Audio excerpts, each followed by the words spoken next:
ہے جذبہ جان نثاری کا، سبق ہے بردباری کا، مہینہ غم گساری کا، مہینہ غم گساری کا۔ بسم اللہ الرحمن الرحیم، الحمد للہ رب العالمین، والصلاة والسلام علی اشرف المرسلین، نبینا و سیدنا محمد وعلی آلہ واصحابہ اجمعین۔ ناظرین السلام علیکم ورحمۃ اللہ وبرکاتہ۔ میں ڈاکٹر زید ملک ہوں اور آج ہماری گفتگو کا موضوع ہے فقیروں کے ساتھ ایثار و ہمدردی۔ سب سے پہلے تو ہمیں یہ جاننا ہوگا کہ فقیر کسے کہتے ہیں اور مسکین کسے کہتے ہیں۔ قرآن مجید میں یہ دونوں اصطلاحات موجود ہیں۔ سورہ بقرہ میں ہے یحسبهم الجاہل اغنیاء من التعفف تعرفهم بسیماہم۔ یہ جو فقراء و مساکین ہیں، بعض ان میں ایسے ہوتے ہیں کہ جو مانگتے نہیں ہیں، یعنی بظاہر وہ آپ کو فقیر نظر نہیں آتا، لیکن وہ فقیر ہوتا ہے، مسکین ہوتا ہے، محتاج ہوتا ہے، اس کو مالی مدد کی ضرورت ہوتی ہے، اور صرف ایک مومن اس کو پہچان سکتا ہے، ایک جاہل اس کو نہیں پہچان سکتا۔ جیسے اللہ تعالیٰ فرما رہے ہیں یحسبهم الجاہل اغنیاء، ایک جاہل سمجھتا ہے کہ یہ امیر آدمی ہے، من التعفف، اس لیے کہ وہ شخص مانگ نہیں رہا ہوتا، تعرفهم بسیماہم لا يسألون الناس الحافا، ان کی کچھ نشانیاں ہوتی ہیں جن کی بدولت تم ان کو پہچان سکتے ہو، وہ ہر شخص سے مانگتے نہیں پھرتے۔ تو بعض لوگ ایسے ہوتے ہیں جو مانگ رہے ہوتے ہیں، ان کو علماء نے فقیر کہا ہے۔ بعض لوگ ایسے ہوتے ہیں جو کسی کے آگے دست سوال دراز نہیں کرتے، ان کو علماء نے ٹیکنیکلی مسکین کہا ہے۔ ناظرین، کسی شخص کا امیر ہونا یا کسی شخص کا غریب ہونا، فقیر ہونا حکمت سے خالی نہیں ہے، بلکہ یہ ہمارے ایمان کا حصہ ہے، تقدیر پر ایمان، کہ یہ اللہ کے فیصلے ہوتے ہیں۔ وہ جس کو چاہتا ہے امیر کر دیتا ہے، غنی کر دیتا ہے، جس کو چاہتا ہے رزق میں کمی کر دیتا ہے۔ حدیث میں آتا ہے کہ جب بچہ اپنی ماں کے پیٹ میں ہوتا ہے تو پہلے 40 دن وہ ایک نطفے کی شکل میں ہوتا ہے، پھر وہ اسی میں ڈیولپ ہوتا رہتا ہے مزید 40 دن تک، اور مزید 40 دن کے بعد وہ علقہ کی شکل میں آتا ہے۔ علقہ ایک خون کے لوتھڑے کو کہتے ہیں۔ پھر آپ نے فرمایا کہ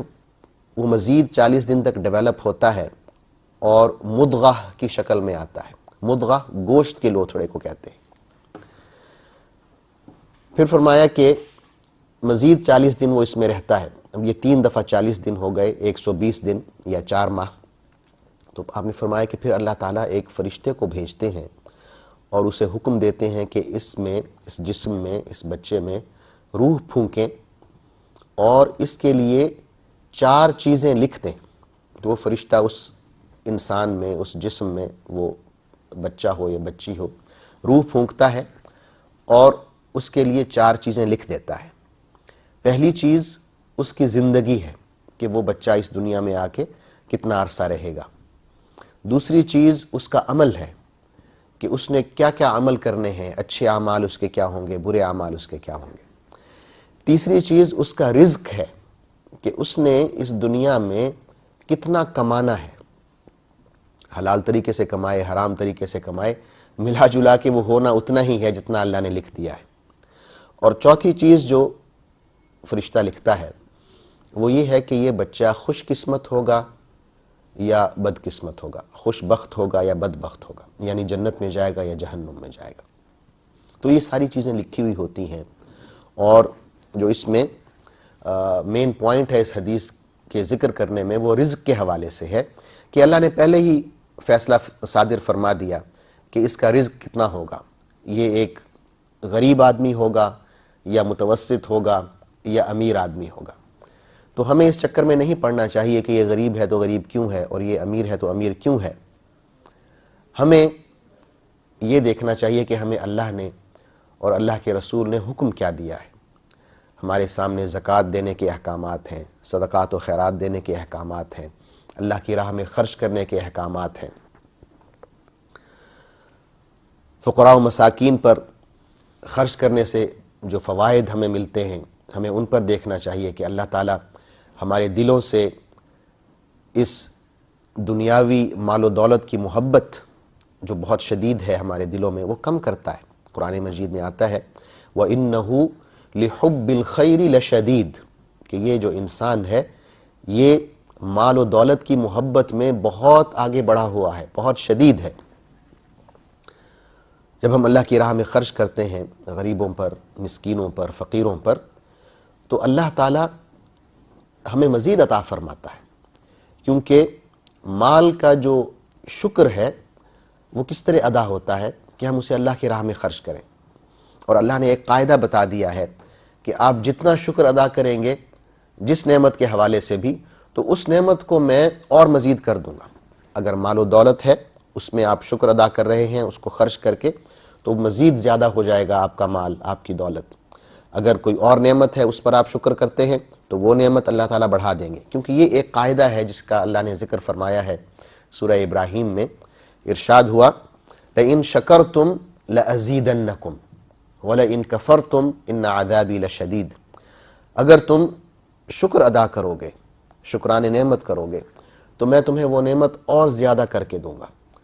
لیکن اگر تم کفران نعمت کرو گے تو پھر جان لو کہ میرا عذاب بہت شدید ہے، بہت دردناک ہے۔ اللہ کی راہ میں خرچ کرنے سے انسان کو دلی سکون پہنچتا ہے،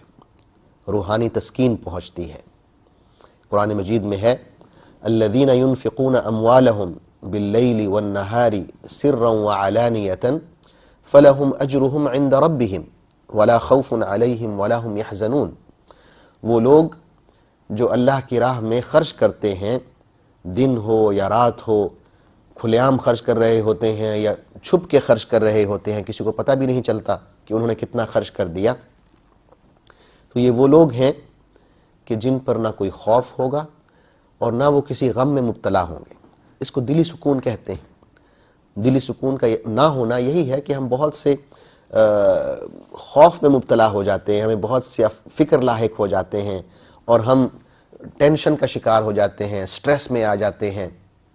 اور سوچ میں ہم بالکل گھلے جا رہے ہوتے ہیں کہ ہمارا کیا ہوگا، اس معاملے میں کیا بنے گا، فلاں معاملے میں کیا ہوگا، ہم سوچ سوچ کے پاگل ہو رہے ہوتے ہیں۔ لیکن اللہ تعالیٰ فرماتے ہیں کہ اگر تم میری راہ میں خرچ کرو گے تو میں تمہیں ان سوچوں سے، ان سٹریسز سے، ان ٹینشن سے باہر نکال دوں گا اور تمہیں روحانی سکون عطا کروں گا، تمہیں کسی چیز کا ڈر نہیں ہوگا، تمہیں کسی چیز کا غم نہیں ہوگا۔ لیکن ناظرین، ایک بات ذہن نشین بھی ہونی چاہیے، دل نشین بھی ہونی چاہیے کہ یہ ساری جو نعمتیں جن کا میں ذکر کر رہا ہوں، تب ہم اس کے مستحق ہوں گے اگر وہ مال جس میں سے ہم خرچ کر رہے ہیں وہ مال حلال ذرائع سے کمایا ہوا ہو، جائز ذرائع سے کمایا ہوا ہو، کیونکہ اللہ تعالیٰ صرف اور صرف حلال چیز، پاکیزہ چیز قبول فرماتا ہے۔ حدیث میں آتا ہے ان اللہ طیب لا يقبل الا طیبا، کہ اللہ پاک ہے اور صرف پاک چیز ہی قبول فرماتا ہے۔ قرآن مجید میں آتا ہے یا ایھا الذین آمنوا انفقوا من طیبات ما کسبتم، کہ اے وہ لوگوں جو ایمان لائے ہو اس رزق میں سے خرچ کرو جو پاک ہے، جو تم نے پاک ذرائع سے کمایا ہے، پاکیزہ ذرائع سے کمایا ہے۔ لہٰذا وہ پیسہ جو لوگ رشوت سے لیتے ہیں، غصب سے لیتے ہیں، چوری سے، ڈکیتی سے لیتے ہیں، کسی کو دھوکہ دے کر وہ پیسے لے لیتے ہیں، اب آپ کہیں کہ میں اس میں سے اللہ کی راہ میں خرچ کر دوں تو یہ پیسہ جو ہے یہ پاک ہو جائے گا، ایسی بات ہرگز نہیں ہے۔ یہ ایک غلط فہمی ہے کہ میں جا کے اللہ کی راہ میں اس پیسے میں سے اتنا دے دوں تو بس یہ جو بلیک منی ہے یہ وائٹ ہو جائے گی، ایسی کوئی بات نہیں ہے۔ اللہ تعالیٰ کے رسول نے اور اللہ تعالیٰ نے خود یہ بات بالکل واضح فرما دی ہے کہ صرف اور صرف وہی مال قبول ہوگا جسے آپ نے حلال ذرائع سے، جائز ذرائع سے کمایا ہے۔ عزیزان گرامی، بعض دفعہ ایسے ہوتا ہے کہ شیطان ہمارے دل میں یہ وسوسہ ڈالتا ہے کہ بھائی یہ جو غریب آدمی ہے یہ شاید اپنی کسی قصور کی وجہ سے، اپنے کسی گناہ کی وجہ سے غریب ہے، مجھ پر کیوں لازم ہے کہ میں اس پر خرچ کروں؟ اگر اللہ چاہتا تو اس کو امیر کر دیتا، اور میں شاید اس لیے امیر ہوں کہ میں نے کوئی کمال کیا ہوا ہے، میری کوئی چیز اللہ کو پسند آئی ہے، تو لہٰذا اس نے مجھے بہت سی دولت دے دی ہے۔ تو یہ ایک شیطانی وسوسہ ہے جو شیطان بعض دفعہ ہمارے دلوں میں ڈالتا ہے، اور یہی بات دراصل اللہ تعالیٰ نے کفار قریش کے حوالے سے بھی نقل کی کہ انہوں نے یہی بات کی کہ جب ان سے کہا گیا کہ آپ اللہ کی راہ میں خرچ کریں، سورہ یاسین میں اللہ تعالیٰ فرماتے ہیں کہ انہوں نے یوں کہا، وَإِذَا قِيلَ لَهُمْ أَنفِقُوا مِمَّا رَزَقَكُمُ اللَّهُ قَالَ الَّذِينَ كَفَرُوا لِلَّذِينَ آمَنُوا أَنُطْعِمُ مَن لَّوْ يَشَاءُ اللَّهُ أَطْعَمَهُ إِنْ أَنْتُمْ إِلَّا فِي ضَلَالٍ مُّبِينٍ، کہ جب ان سے کہا گیا کہ جو کچھ اللہ نے تمہیں بطور رزق کے دیا ہے اس میں سے خرچ کرو، تو انہوں نے یوں کہا مسلمانوں سے کہ کیا ہم فلاں بندے کو کھلائیں؟ اگر اللہ چاہتا تو وہ خود اس کو دے دیتا پیسے، وہ خود اس کو کھلاتا، اس کو رزق دیتا۔ اور الٹا انہوں نے مسلمانوں سے یوں کہا کہ تم کھلی گمراہی میں ہو۔ اور دوسری بات جو شیطانی وسوسہ کے طور پہ ہمارے اندر آتی ہے کہ غالباً میرے اندر کوئی خوبی ہے جس کی وجہ سے میں امیر ہوں، یہ جو تصور ہے یہ قارونی تصور ہے۔ اللہ تعالیٰ نے قارون کے بارے میں یہ کہا کہ جب اس کی قوم نے اس کو خدا کا خوف دلایا اور اسے کہا کہ بھئی یہ جو تم پر مال و دولت کی بارش ہوئی ہے یہ اللہ کی رحمت ہے، یہ تمہارا اپنا کمال نہیں ہے، لیکن اس نے غرور اور گھمنڈ میں آ کے اللہ کی نعمت کا انکار کرتے ہوئے کہا کہ یہ تو میرا علم ہے، میرا فن ہے، میری مہارت ہے جس کی وجہ سے میں نے یہ دولت کمائی ہے۔ سورہ قصص میں اللہ تعالیٰ نے فرمایا کہ قارون نے یوں کہا، قال انما اوتیتہ علی علم عندی، کہ بھئی یہ جو مال و دولت ہے یہ تو میں نے کمائی ہے اپنے نالج کی بنا پر، اپنے علم کی بنا پر، یہ میرا فن ہے، اس میں اللہ کی نعمت کہاں؟ نعوذ باللہ۔ تو اس نے کفران نعمت کی۔ تو یہ شیطانی وسوسے ہیں، قارونی وسوسے ہیں، کفار قریش کی سٹیٹمنٹ ہے جس کو اللہ تعالیٰ نے قرآن مجید میں محفوظ کیا۔ یہ ہمارے ذہن میں نہیں آنی چاہیے بات کہ میں کیوں خرچ کروں، یا وہ شخص اس لیے غریب ہے کہ وہ اسی بات کا مستحق ہے۔ ناظرین، ہمارا اس سے کوئی تعلق نہیں۔ اللہ نے جس کو چاہا رزق دیا، جس کے لیے چاہا رزق کشادہ کر دیا، جس کے لیے چاہا رزق کو تنگ کر دیا، یہ اس کے فیصلے ہیں۔ ہمیں ان احکام کی پابندی کرنا ہے جو اللہ نے اور اس کے رسول صلی اللہ علیہ وسلم نے دیے ہیں کہ آپ نے اللہ کی راہ میں خرچ کرنا ہے، آپ نے غریبوں کو، مسکینوں کو دینا ہے، ان کے ساتھ ہمدردی کرنی ہے۔ وَأَمَّا الْيَتِيمَ فَلَا تَقْهَرْ، قرآن مجید میں ہے کہ یتیم کو جھڑکو نہیں۔ وَأَمَّا السَّائِلَ فَلَا تَنْهَرْ، سائل کو جھڑکو نہیں، اس کو ڈانٹو نہیں۔ اگر آپ دے سکتے ہو تو دے دو، نہیں دے سکتے تو پھر اچھے الفاظ میں اچھی طرح خوش اسلوبی کے ساتھ اس کو روانہ کرو، کیونکہ اچھے الفاظ جو ہیں وہ بھی صدقہ میں شمار ہوتے ہیں۔ اللہ تعالیٰ نے مسلمانوں کو تنبیہ فرمائی کہ آپ اللہ کی راہ میں خرچ کریں، کہیں ایسا نہ ہو کہ وہ دن آ جائے جب آپ خرچ کرنے کے قابل نہ ہوں۔ سورہ بقرہ میں ہے، یا ایھا الذین آمنوا انفقوا مما رزقناکم من قبل ان یأتی یوم لا بیع فیہ ولا خلۃ ولا شفاعہ، کہ اے مومنو وہ رزق جو اللہ نے تمہیں دیا ہے اس میں سے خرچ کرو قبل اس کے کہ وہ دن آ جائے جس دن آپ تجارت نہیں کر سکیں گے، آپ چاہیں گے کہ اللہ کی راہ میں دیں لیکن آپ کو اجازت نہیں ہوگی، اس دن کوئی دوستی کام نہیں آئے گی، کوئی سفارش کام نہیں آئے گی۔ تو اس سے پہلے کہ وہ دن آ جائے آپ اللہ کی راہ میں خرچ کریں، یعنی ایک تنبیہ کے طور پر مسلمانوں کو ترغیب دی جا رہی ہے۔ ناظرین کرام، اللہ تعالیٰ نے مسکینوں پر اور فقیروں پر خرچ کرنے کی بہت اہمیت اور فضیلت بیان فرمائی ہے۔ ارشاد باری تعالیٰ ہے، ان المصدقین والمصدقات واقرضوا اللہ قرضا حسنا یضاعف لهم ولهم اجر کریم، وہ لوگ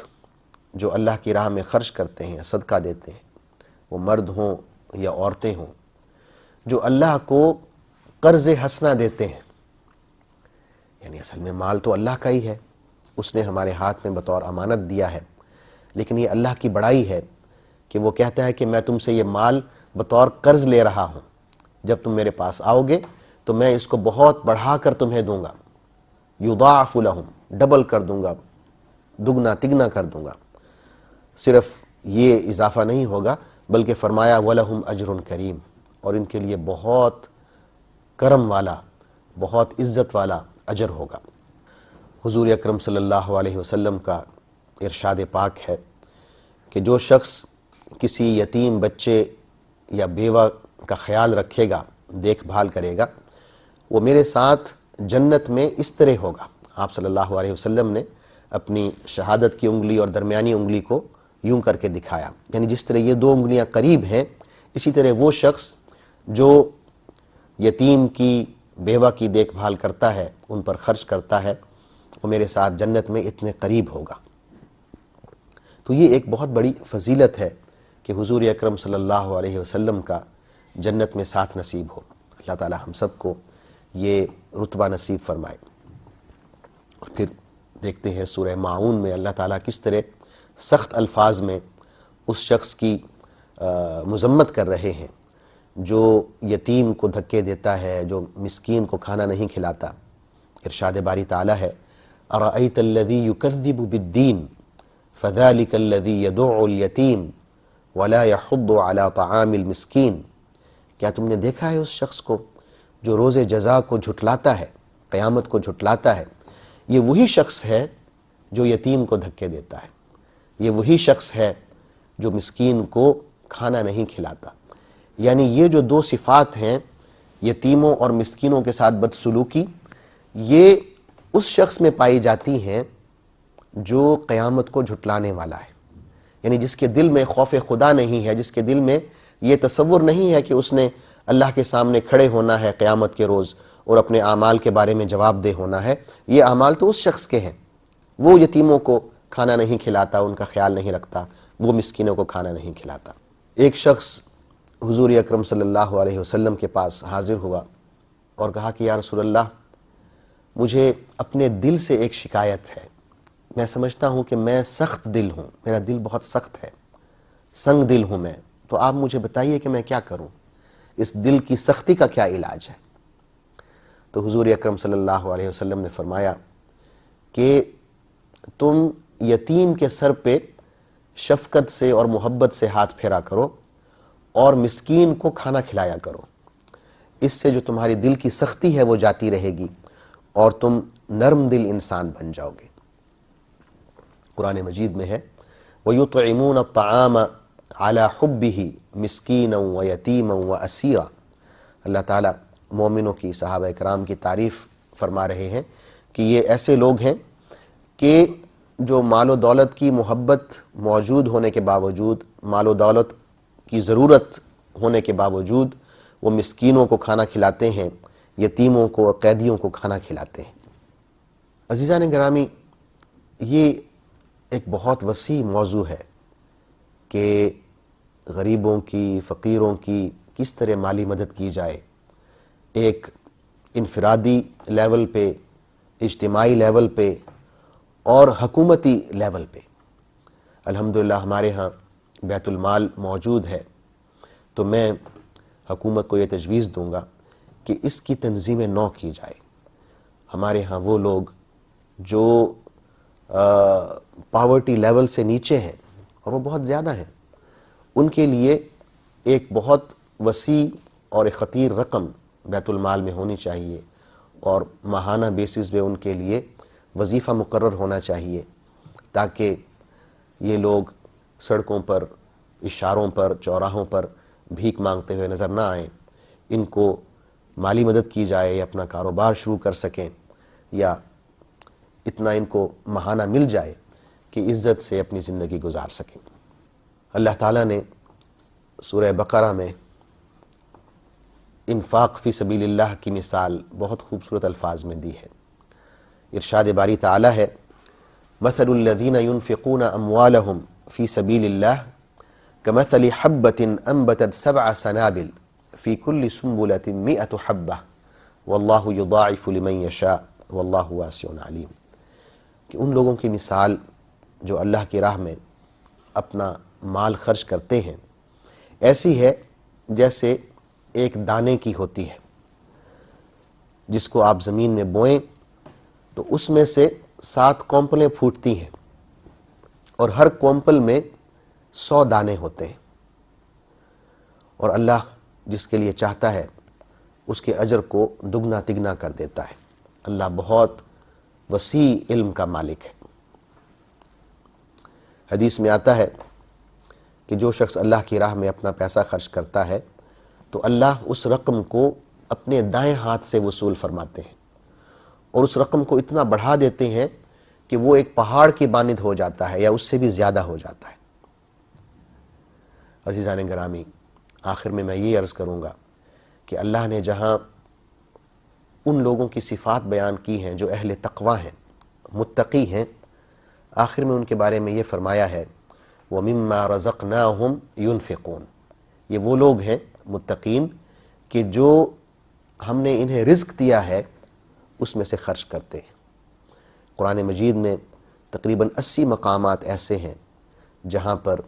غریبوں، مسکینوں، فقیروں اور ناداروں پر اور اللہ کی راہ میں اور دیگر اسباب پر خرچ کرنے کی ترغیب دی گئی ہے۔ میں اپنی گفتگو یہاں ختم کرتا ہوں، کل انشاءاللہ ایک نئے موضوع کے ساتھ حاضر خدمت ہوں گا، تب تک کے لیے اجازت دیجیے، اللہ حافظ، والسلام علیکم ورحمۃ اللہ وبرکاتہ۔ بتائے زندگی کے سب کرینے اہل ایمان کو، سکھائے بندگی کے سب طریقے ہر مسلمان کو، ہے جذبہ جان نثاری کا، سبق ہے بردباری کا، مہینہ غم گساری کا، مہینہ غم گساری کا۔